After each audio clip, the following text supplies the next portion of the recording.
எதுக்காக ஓட்டு போட போறீங்க? இதுக்கு முன்னாடி ஓட்டு போட்டிருப்பீங்கல்ல, என்ன நடக்கும்னு நினைச்சு போட்டீங்க, அது நடந்துருச்சா? மக்கள்கிட்டே கேட்போம் வாங்க.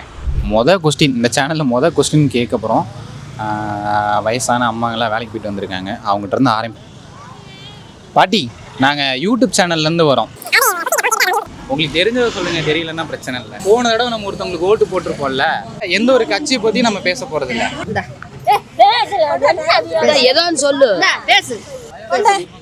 பேசு சொல்லு சாமி. என்ன சாமி? ஓகேக்கா, நீங்கள் என்ன நினச்சி ஓட்டு போட்டிங்களோ அதை அந்த கட்சிக்காரவங்க கரெக்டாக பண்ணிட்டாங்களா? பண்ணிருக்காங்க சாமி. இப்போ மகளிருக்கெல்லாம் பேருந்து இலவசமாக தரேனாங்க, கொடுத்துட்டாங்க. அதுக்காக நீங்கள் ஓட்டு போட்டீங்க, அது கவர்மெண்ட் இது கல்விக்கு பிள்ளைகளுக்கு இலவசமாக இது தரேன் அப்படின்னாங்க, அது கொடுத்தாங்க சாமி. அதுக்கு வேண்டி நாங்கள் போட்டோம். ஓட்டு போட்டது நடந்துச்சு. தேங்க்ஸ்க்கா. ருக்கோ ஜரா. இந்த வருஷம் எலெக்ஷன்ல மக்கள் வந்து எதுக்காக ஓட்டு போடணும் அப்படின்னு நீங்க நினைக்கிறீங்க? மது ஒயின் ஷாப் க்ளோஸ் பண்ணுறோம் மெயின், அவ்வளோதான்.